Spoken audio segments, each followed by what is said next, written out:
مالک یوم الدین. مالک، سوچئے مالک کون ہو. آپ عام طور پہ لفظ پڑھتے ہیں مالک، ملک، ملک، یہ لفظ جانے پہچانے نا سب کو. سبع قرات کا لفظ آپ میں سے شاید کچھ لوگوں نے سنا. تو سبع قرات میں سے ایک قرات میں اس کو ملک یوم الدین بھی پڑھا گیا ہے. وہ غلط نہیں پڑھتے، وہ ایکچولی ایک اور قرات پڑھتے ہیں. It's another style of reading Quran. تو مالک بھی ہوتا ہے اور ملک بھی ہوتا ہے صفت اللہ کی، لیکن تھوڑا سا بیچ میں فرق. مالک کا لفظ جو ہے میم لام کاف سے ہے. ملک، ملک کس کو کہتے ہیں؟ ملک کنٹری کے لیے آتا ہے، حکومت کے لیے بھی آتا ہے.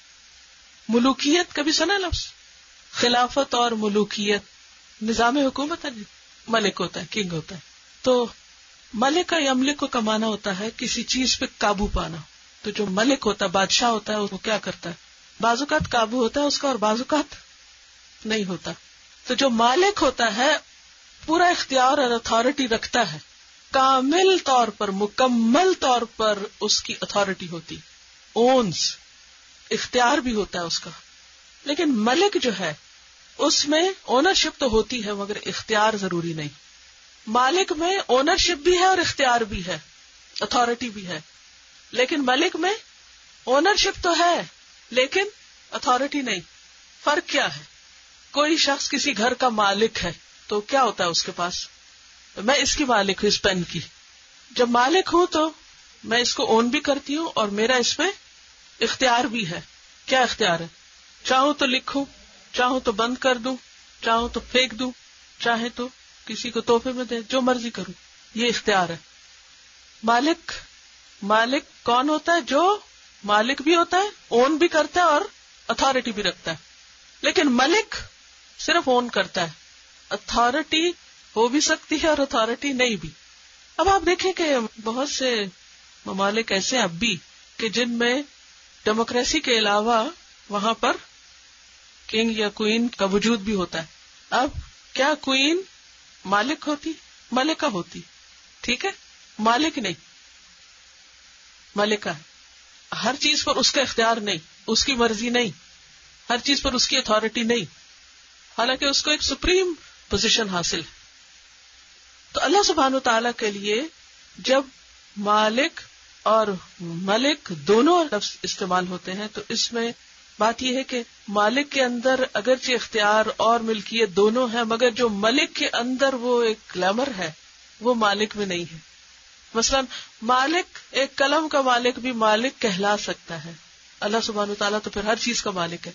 لیکن ملک جو ہے بھلے اس کے ہاتھ میں کچھ بھی نہ ہو مگر جو ٹائٹل ہے ملک، اس کی اپنی ایک خوبصورتی ہے. تو اللہ سبحانہ وتعالیٰ کے لیے مالک اور ملک دونوں ہی بولے جاتے ہیں. لیکن یہاں دنیا کی ملکیت کی بات نہیں ہو رہی. یہاں مالک یوم الدین، یوم الدین سے مراد قیامت کا دن ہے. یوم عربی میں کہتے ہیں دن کو، اور عربی کا دن کب شروع ہوتا ہے؟ جب چاند نظر آتا ہے. ایک دن کے مغرب سے اگلے دن کی مغرب تک، جب آپ روزہ رکھتے ہیں اور جب آپ عید کے لیے چاند دیکھتے ہیں، تو یہ دن ہوتا ہے.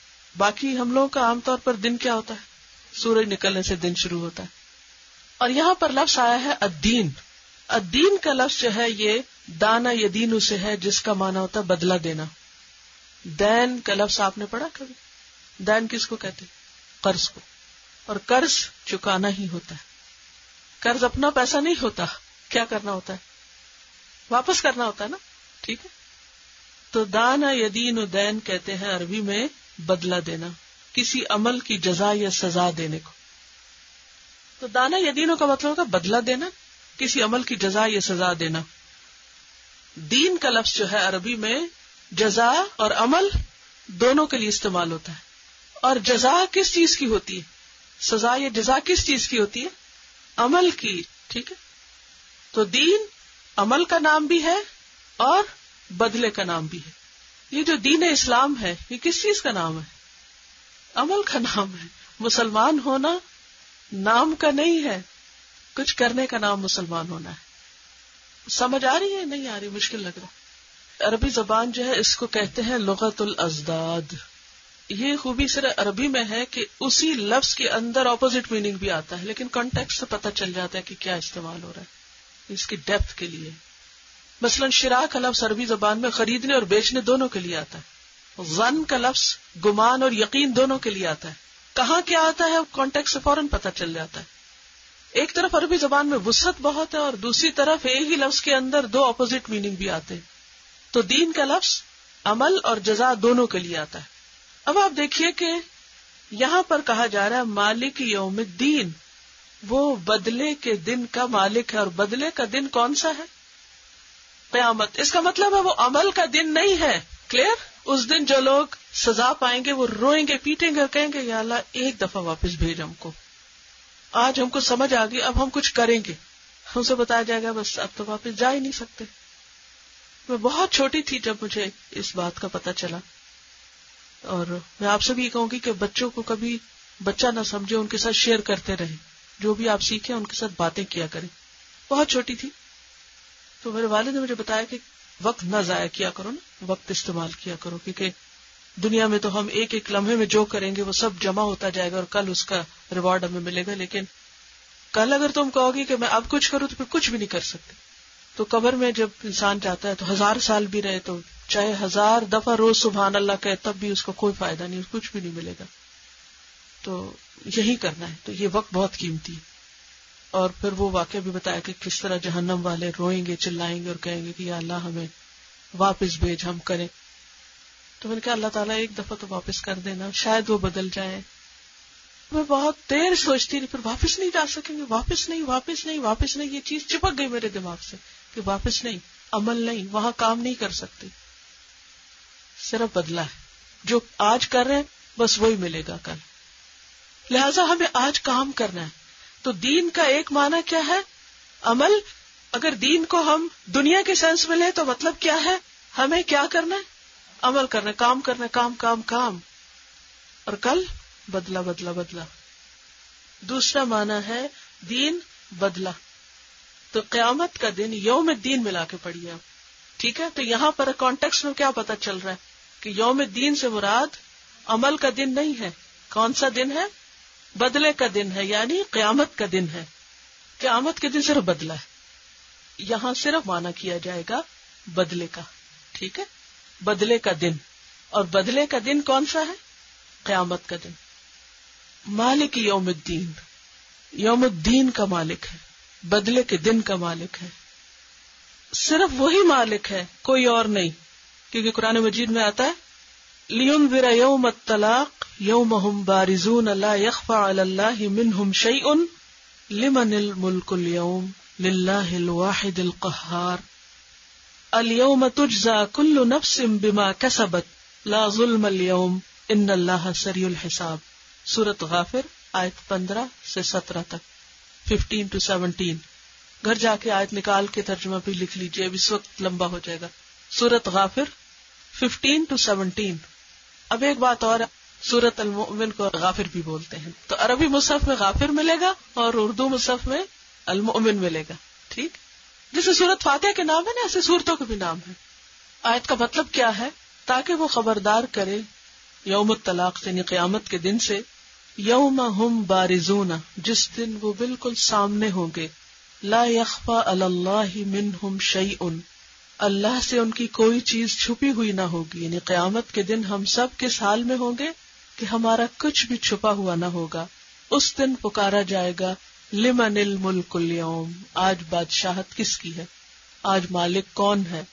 جواب آئے گا للہ الواحد القہار، صرف اللہ کے لیے جو ایک ہے، زبردست ہے.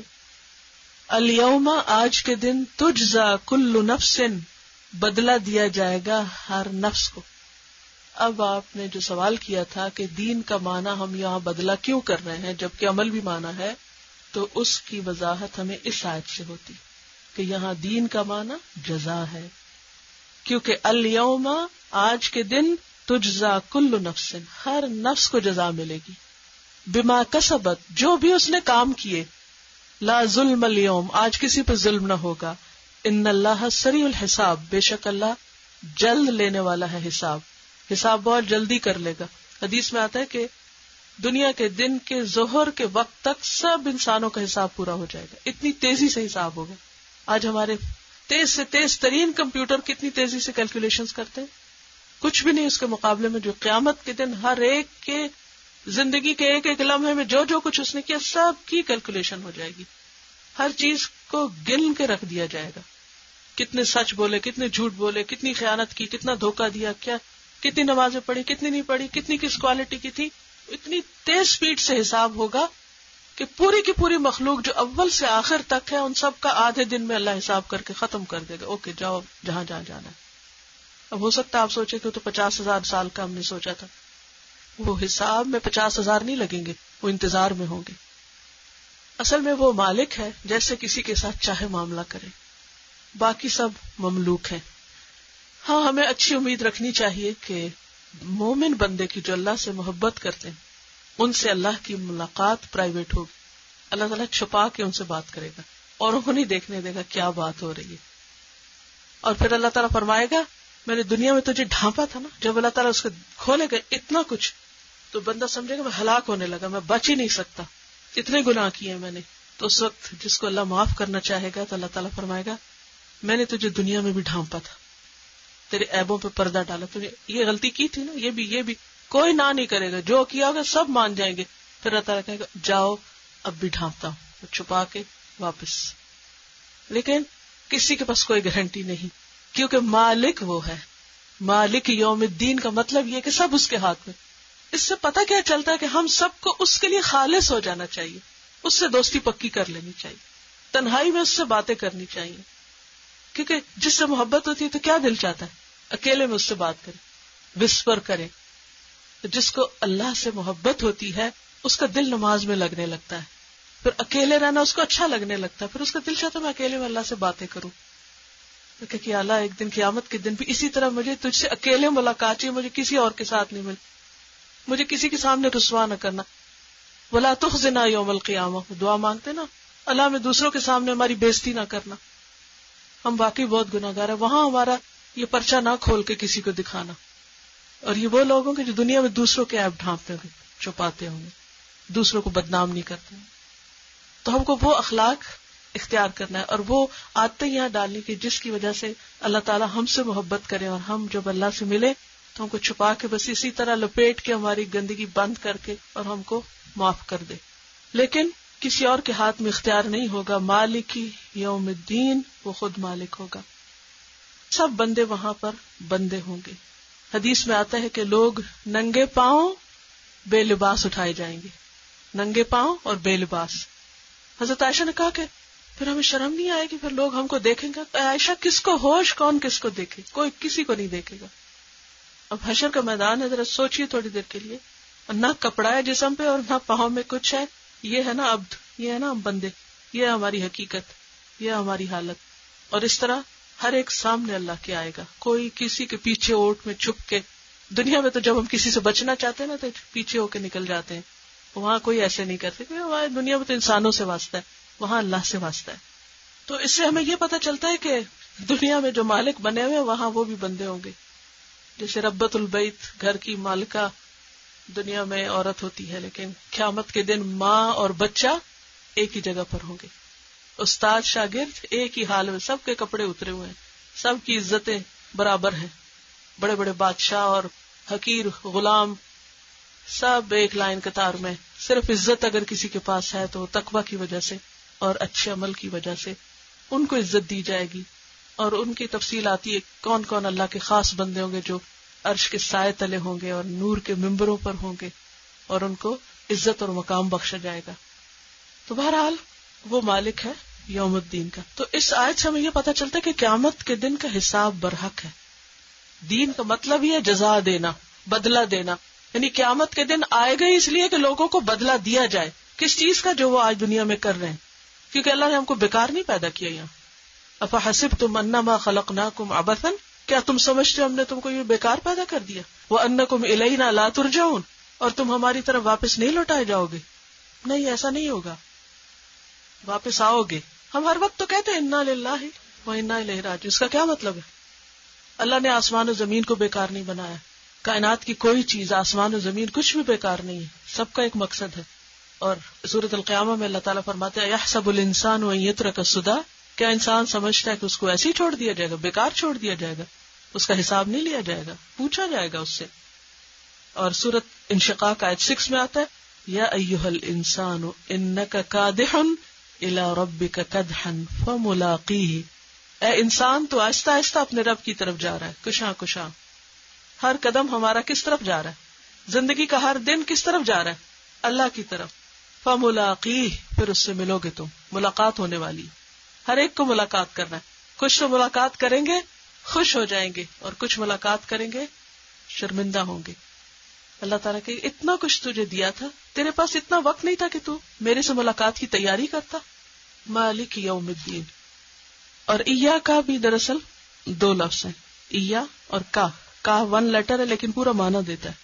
کا مطلب ہوتا ہے یورس، اور ایا کا لفظ آیا ہے اونلی کے معنوں میں، ایک طرح سے اس کو مزید خاص کرنے کے لیے. اور نعبدو، ہم عبادت کرتے ہیں. واہ اور ایا کا صرف تجھ سے. نستعین، ہم مدد چاہتے ہیں. نعبدو کا لفظ جو ہے یہ عبد یعبدو سے ہے، اور اس سے لفظ عبادت بنا ہے. اور عبادت کا لفظ ہم سب بولتے ہیں. عین بے دال اس کا روٹ ہے. عبودیت کہتے ہیں عجز و انکساری کا اظہار کرنا، اپنی ہیوملیشن کا اظہار کرنا، اپنی کمزوری کا اظہار کرنا. عبودیہ کس کو کہتے ہیں؟ اپنی کمزوری، عاجزی، انکساری اور اپنی کم مائگی کا اظہار کرنا، بتانا کہ ہم کیا ہیں. بہت بڑی چیز. ویسے ہم سارا دن کیا پروو کرتے رہتے، بالکل اپوزٹ ہی کر رہے ہوتے ہیں. بہرحال عبادت کہتے ہیں اپنی کمزوری کا اظہار کرنا، اپنی عاجزی کا اظہار کرنا. یہ لفظی معنی ہے، لٹرل میننگ. عربی میں عبادت کہتے ہیں اللہ کے لیے عاجزی کا اظہار، التذلل للہ عز وجل، لیکن محبت اور تعظیم کے ساتھ.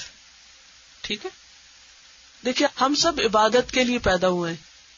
ہم سب کو عبادت کا مطلب آنا چاہیے کہ what is عبادت. تو اب آپ پہلے مجھ کو بتائیں گے، پھر میں آگے چلوں. I want to make sure کہ آپ کو سمجھ آ گیا. عبادت کا لفظ کس سے نکلا ہے؟ عین با دال سے. عبد. عبد کس کو کہتے ہیں؟ غلام کو، بندے کو. عبودیت کس کو کہتے ہیں؟ اپنی عاجزی کا اظہار کرنا. اور عبادت اسلامی اصطلاح میں کیا ہے؟ کیا کرنا؟ اللہ کے لیے اپنی عاجزی کا اظہار کرنا. اسی لیے ہم نماز میں کیا کرتے ہیں، کیسے کرتے ہیں اپنی عاجزی کا اظہار؟ ماتھا زمین پر رکھ دیتے ہیں. تو یہ کیا ہے؟ اظہار ہے نا. کس کا؟ اپنی عاجزی کا، انکساری کا، ہمبل ہونے کا. لیکن شرط ہے اس میں کیا کہ ساتھ کیا شامل ہو؟ محبت اور تعظیم، رسپیکٹ. یعنی کہ ہو نماز کا وقت، چلو بس پڑھ ہی لیتے ہیں. نہ محبت ہے نہ تعظیم ہے. یہ کیسی عبادت ہے؟ عبادت کہتے ہیں اللہ کے لیے اپنے آپ کو جھکا دینا، محبت کے ساتھ، تعظیم کے ساتھ، اس کی اطاعت کرتے ہوئے اور اس کی ناپسند کی چیزوں سے رکتے ہوئے. تو عبادت کے معنی میں اطاعت بھی ہے. ٹھیک ہے. یعنی جن باتوں کا اس نے حکم دیا وہ کرنا، اور جن سے اس نے روکا رک جانا. یہ ہے اپنی عاجزی کا اظہار کرنا. تو ایاک نعبد کیا مطلب بنا؟ صرف تیری ہم عبادت کرتے ہیں، صرف تیری. کیوں صرف تیری ہم عبادت کرتے؟ کیونکہ تجھ جیسا کوئی ہے ہی نہیں. لیس کمثلہ شیء، ویسا کوئی ہے ہی نہیں. پھر کسی اور کی عبادت کیوں؟ سب کو کھلانے پلانے والا، پالنے والا وہی ہے، پیدا کرنے والا وہی ہے، وہی انتہائی مہربان ہے. ایسا مہربان کوئی نہیں. وہی قیامت کے دن کا بھی مالک ہوگا، بے حساب بخش دے گا. تو پھر عبادت کس کی ہونی چاہیے؟ کسی اور کی نہیں، اسی کی، اسی کے آگے جھکنا چاہیے. ایاک نعبد. لیکن یہ مشکل کام ہے نا. ہر جگہ جہاں اذان ہو، جہاں نماز کا وقت آئے، اذان نہ بھی ہو تو وقت آ جائے تو سب چھوڑ کے اس کے آگے جھک جانا. یہ کیا ہے؟ اظہار ہے. پریکٹیکلی ہم بتاتے کہ اللہ تعالیٰ ہم سب سے زیادہ آپ کو چاہتے ہیں، آپ ہمارے لیے سب سے زیادہ امپورٹنٹ ہے. یہ ہے عبادت. اور نماز ہے کیا؟ تنہائی میں اللہ سے ملنا، کسی اور سے بات نہیں، کسی اور کا کچھ سننا نہیں، کچھ نہیں. ایاک نعبد و ایاک نستعین. کیونکہ سب مشکل ہے، ہم کمزور ہیں، اس لیے وَإِيَّاكَ نَسْتَعِينُ، صرف تجھ سے ہم مدد چاہتے ہیں، تو ہماری مدد کر. یہ بندے کی ضرورت ہے دعا، کہ اسی سے مانگے، اس کی عبادت کے لیے اسی کی ہیلپ. انسان دو حالتوں میں سے ایک میں ہوتا ہے، یا تو اللہ کی عبادت کر رہا ہوتا ہے، یا پھر یہ کہ اللہ سے مدد مانگ رہا ہوتا ہے. عبادت اگرچہ نماز روزے کی شکل میں بھی ہوتی ہے، مگر ساری زندگی کو اللہ کی مرضی کے مطابق گزارنا بھی عبادت ہے. اچھا، جب ہم سے وہ نہیں ہو پا رہا ہوتا تو پھر ہم کیا کر رہے ہوتے ہیں؟ پریشان ہو رہے ہوتے ہیں نا. ہم کچھ کرنا چاہتے ہیں، وہ ہو نہیں رہا، وہ کرنا چاہتے ہیں، ہو نہیں رہا، ہر وقت کشمکش، دنیا ادھر کھینچتی ہے، دین ادھر کھینچتا ہے، دل کچھ کہتا ہے، دماغ کچھ کہتا ہے، ہم کچھ کرنا چاہتے ہیں، کرنے کچھ نکلے، ہو کچھ اور ہی گیا ہے ہر وقت یہ مسئلہ کہ نہیں یہ میرے ساتھ ہی صرف، ہم سب کے ساتھ ہے. ہم کو سمجھ آ گیا کہ اللہ ہمارا خالق، اس نے بنایا، ہمیں پتا ہے وہ سب سے بڑا ہے، ہمیں پتا ہے ہمیں کھانا پینا وہی دیتا ہے، ہمیں پتا ہے ہم نے مر کے ادھر ہی جانا ہے، ہمیں پتا ہے ہم عبادت کے لیے بنے ہیں، اور ہم کرنا بھی چاہتے ہیں اور کرتے بھی ہیں. جو کرنا چاہتے ہیں بعض وقت کر نہیں پاتے، اور جو کرتے ہیں وہ ٹھیک ہی نہیں لگتا، ہر وقت لگتا ہے کوئی غلطی کر بیٹھے. ہر نماز کے بعد یہ احساس ہوتا ہے نا اس طرح نہیں پڑھی گئی جیسے پڑھنی چاہیے، دل نہیں مطمئن ہوتا، سیٹسفیکشن اس طرح نہیں ہوتی کہ ہاں بھی حق ادا کر دیا، سب ٹھیک ہو گیا. خوشی تو ہونا الگ بات ہے، لیکن یہ کہنا کہ حق ادا کر دیا نہیں.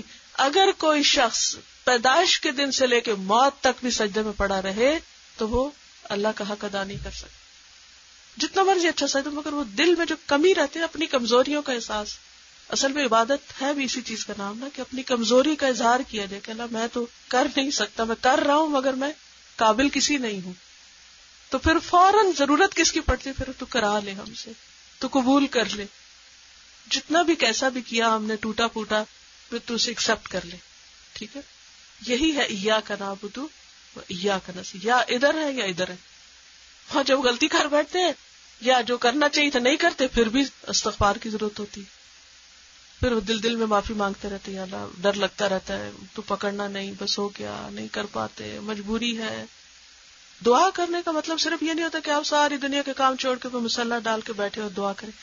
اللہ سے جو اندر ایک کنیکشن ہوتا ہے اور مانگتا رہتا ہے، یہی ہماری ضرورت ہے. اور یہ جو کہا گیا نا ایاک، صرف تجھ سے مانگتے ہیں، اس کا مطلب یہ ہے کہ کیا کسی اور سے کچھ بھی نہیں مانگنا چاہیے، کچھ بھی نہیں لینا چاہیے؟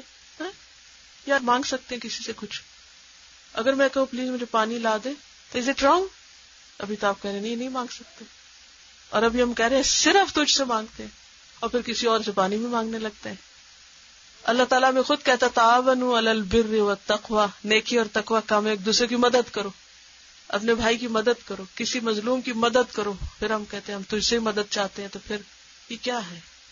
بندوں سے بس وہ مانگنا چاہیے جس پر وہ قادر ہو، اس سے زیادہ نہیں. اور اللہ سے وہ مانگنا چاہیے جس پہ وہ قادر ہے. اور کس پہ وہ قادر؟ ہر چیز پہ.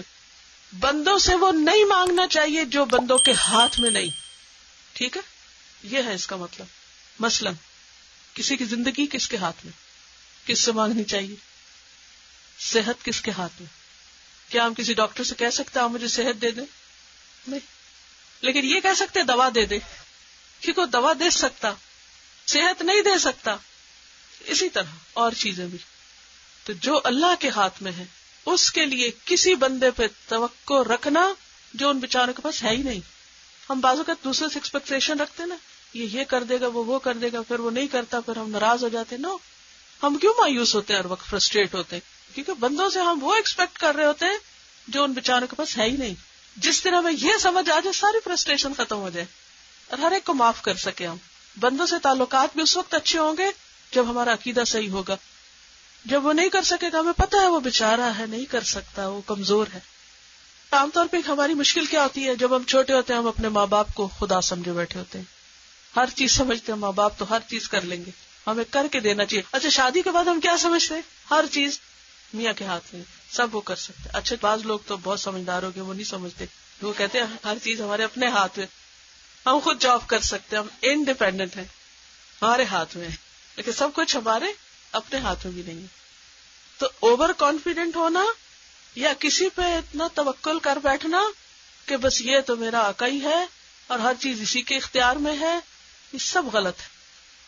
صرف اللہ ہی ایک ذات ایسی ہے جس کے ہاتھ میں سب کچھ. بندوں کے ہاتھ میں جو کچھ ہے لمیٹڈ کوانٹٹی اور لمیٹڈ ٹائم بھی لمیٹڈ ہے. اگر کسی کے پاس قارون جیسی دولت بھی ہو، بعضوں کا دل ہی نہیں ہوتا، وہ دے سکتا مگر اس کے اندر اتنی بڑی کمزوری ہے بخل کی، وہ بیچارہ کھول ہی نہیں سکتا ہاتھ، وہ ڈوب مرے گا اسے لے کے، لیکن دے گا نہیں. اور بعض اوقات ہوتا ہی کچھ نہیں، بعض اوقات ہوتا ہے وہ دیتا ہی نہیں، بعض اوقات دے سکتا ہی نہیں. تو یہ ساری کمزوریاں ویکنیسز بندوں کے ساتھ ہے، اللہ کے ساتھ نہیں. اللہ کیا ہے؟ سب کچھ دے سکتا ہے. تو ہمیں عبادت اسی کی کرنی چاہیے جو ہماری ساری ضروریات پوری کر سکتا ہے. اب صحابہ کرام کا طریقہ یہ تھا کہ ایون وہ چیزیں جو بندے بھی دے سکتے ہیں وہ پہلے کس سے مانگتے تھے؟ اللہ سے مانگتے تھے. میں جب صبح پڑھ رہی تھی اور لکھ رہی تھی اور کچھ خیالات اپنے جمع کر رہی تھی تو اچانک مجھے کوئی پریشانی یاد آئی اپنی. ہوتا ہے نا پڑھ رہے ہوتے جو بالکل تنہائی میں خاموش بیٹھ کے، تو آپ کو طرح طرح کے خیال بھی آتے ہیں. اچھا لکھتے لکھتے ذرا میرا ہاتھ سلو ہو گیا، تو مجھے وہ چیز بادر کر رہی. میں نے کہا میں کیا لکھ رہی ہوں؟ کون قادر ہے یہ سب کرنے پہ؟ میں کیوں نہیں مانگ لیتی؟ میں نے قلم چھوڑا اور اللہ سے مانگنا شروع کر دیا کہ اللہ تعالیٰ تو قادر ہے، تو کر سکتا ہے، تیرے ہاتھ میں سب کچھ، تو کر دے. اور میں اتنی مطمئن ہوں کہ اس کے بعد پھر اگلا کام شروع کر دیا. وہ ہر جگہ ہر وقت ہمیشہ سنتا ہے، اور وہ خود کہتا ہے وقال ربکم ادعونی استجب لکم. بندو مانگو میں دوں گا تم کو، مانگو. ہاں اس کے دینے کا انداز فرق ہے، وہ نہیں جیسے بندے اچھا پانی دو تو گلاس ہاتھ میں دے دے، ایسے نہیں دیتا. اس کا اپنا ایک انداز، ایک طریقہ ہے دینے کا. تو صحابہ کرام جو تھے وہ چھوٹی چھوٹی چیزیں بھی اللہ سے مانگتے تھے، کھانا پینا بھی، سواری اور ضرورت کی چیزیں. اور اس سب کے لیے اگر آپ اچھی اچھی دعائیں یاد کریں جو نبی صلی اللہ علیہ وسلم نے مانگی، کتنی زیادہ دعائیں ہیں. اچھا ایک بات یہ بھی دیکھیں، جب میں دیکھتی ہوں نبی صلی اللہ علیہ وسلم کی دعائیں تو میں ہمیشہ سوچتی ہوں کہ وہ انسانوں میں سب سے زیادہ عبادت گزار تھے، لیکن سب سے زیادہ ہمبل تھے. جتنا کچھ آپ نے مانگا شاید کسی اور نے نہ مانگا. تو اس سے کیا پتہ چلتا ہے کہ محمد صلی اللہ علیہ وسلم اللہ کے بندے اور اس کے رسول ہیں، اور انہوں نے جو کچھ مانگا وہ ہمیں بھی سکھایا. سب کتابیں موجود ہیں. انشاءاللہ ساتھ ساتھ آپ دعائیں بھی اس کورس میں سیکھیں گے، اور دعا بھی عبادت ہی کی ایک قسم ہے. تو خلاصہ کیا ہے کہ اللہ کی مدد کامل مدد ہے، اور بندوں کی مدد ناقص مدد ہے، لمیٹڈ ہے. بندوں سے وہ نہیں توقع رکھنی چاہیے جس کے وہ قابل نہیں. اس سے پھر انسان کو کیا ملتا ہے؟ سکون. بعض اوقات کسی کے ہاتھ میں چیز ہوتی ہے مگر اس کا دل ایسا نہیں ہوتا کہ وہ آپ کو دے، پھر کتنی تکلیف ہوتی ہے نہیں. ہمارے جتنے مسئلے مسائل ہیں گھروں کے، وہ کس وجہ سے؟ اکثر لوگ کیوں ڈپریشن کا شکار ہو جاتے؟ کیونکہ پتا ہوتا ہے یہ چیز ہے، یہ فلاں کر سکتا، پھر وہ کرتا نہیں. آپ بچوں پہ کیوں اتنا یل کرتی، کیوں غصہ آتا ہے جب آپ انہیں کچھ کہتے کہ یہ کرو؟ وہ کر سکتے ہیں لیکن نہیں کرتے، پھر کیا ہوتا ہے؟ آپ کیا ری ایکشن ہوتا ہے؟ اسی طرح ہر ایک کے ساتھ بعض اوقات آپ اپنے پیرنٹس سے، بچوں سے، شوہر سے، دوستوں سے، مختلف طرح کے لوگوں سے مختلف طرح کی ایکسپیکٹیشن رکھتے ہیں. وہ نہیں کر پاتے. کیوں نہیں کر پاتے؟ کیونکہ وہ کمزور ہیں، ناقص ہیں، پرفیکشن نہیں ہے ان میں. تو بندوں کو بندہ سمجھے، اور الہ بس ایک ہی، ایاک نعبد و ایاک نستعین. اور یہ جو ہم کہتے ہیں نا لا الہ الا اللہ، یہ اس کی اصل تفصیل ہے.